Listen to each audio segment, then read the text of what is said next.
Hello, I'm the Flix Fanatic, and today I'll be reviewing Drive. There's 100,000 streets in this city. So you just moved to LA? No, I've been here for a while. I got this sweet job coming up. Shut your mouth, or I'll kick your teeth down your throat and I'll shut it for you. You put this kid behind the wheel, there's nothing he can't do. Look like a zombie, kid. Getting any sleep? You give me a time and place, I give you a 5-minute window. Anything happens in that 5 minutes and I'm yours. I don't sit in while you're running it down. I don't carry a gun. Come on! I drive. What do you do? I drive for movies. Isn't that dangerous? Perfect. It's only part-time. You two know each other. Don't. We're neighbors. He's a good guy. My husband is coming home. He's in prison. There's some guys that want me to do a job for them, and I'm not gonna do it. What is that you got there? One of those men gave you that? What's the job? You get your money. His debt's paid. You never go near his family again.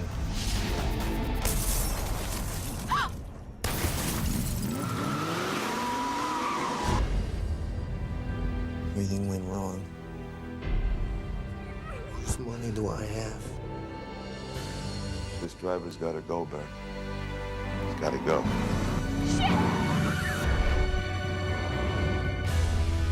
Any dreams you have for your future, you're gonna have to put that on hold. I have to go somewhere, and I don't think I can come back. For the rest of your life, you're gonna be looking over your shoulder. You get out of here and you never come back.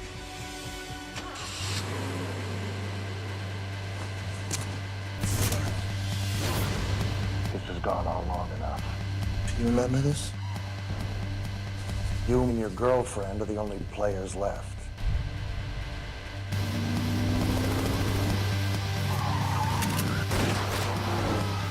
Suspect vehicle.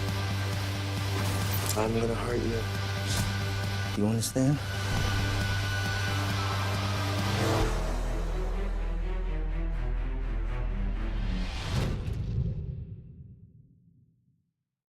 Drive is about a Hollywood stuntman who leads a second life as a getaway driver, and he decides to help his neighbour, only to get himself into big trouble. This film has an absolutely amazing cast. It includes Ryan Gosling, Carey, Mulligan, Bryan, Cranston, Oscar Isaac, Albert Brooks, and Perlman.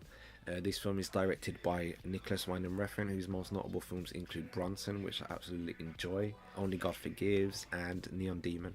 Drive is an adaptation from a book of the same name. It was shown at Cannes Film Festival in 2011, winning the Best Director Award, and the film would also go on to win an Academy Award for Best Sound Editing. The film earned a lot of praise from critics for its direction, performances, and action sequences. However, many of the critics didn't like the graphic violence, and they thought that this may affect the film's success at the box office. The film was released in the US September of 2011 and then worldwide in early 2012.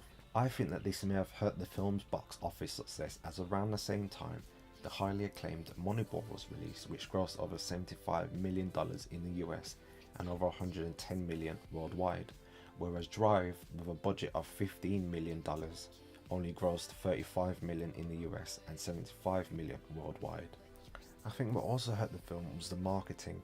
The film's trailer was very action orientated, so many moviegoers thought that they were getting an action-packed film, much like a Fast and Furious, and I think this disappointed a lot of people. I absolutely love this film. It has a very 80s retro vibe to it, and I think that Nicolas Winding Refn is heavily influenced by the neo-noir films of the 70s and 80s.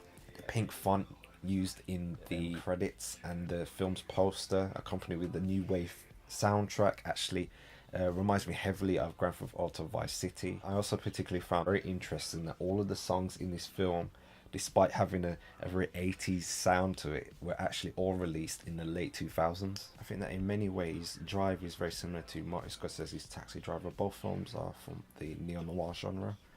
Taxi Driver's main character, Travis Bickle, played by Robert De Niro, He is discharged from the Marines during the Vietnam War, and whereas in Drive, Ryan Gosling's character, even though it isn't explored upon, we are led to believe that he may have a past in the military due to his efficiency with weapons and his cold and emotionless persona.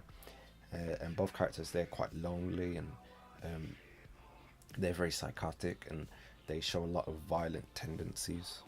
All the actors in this film give off great performances, but I think that Ryan Gosling's performance stands out the most.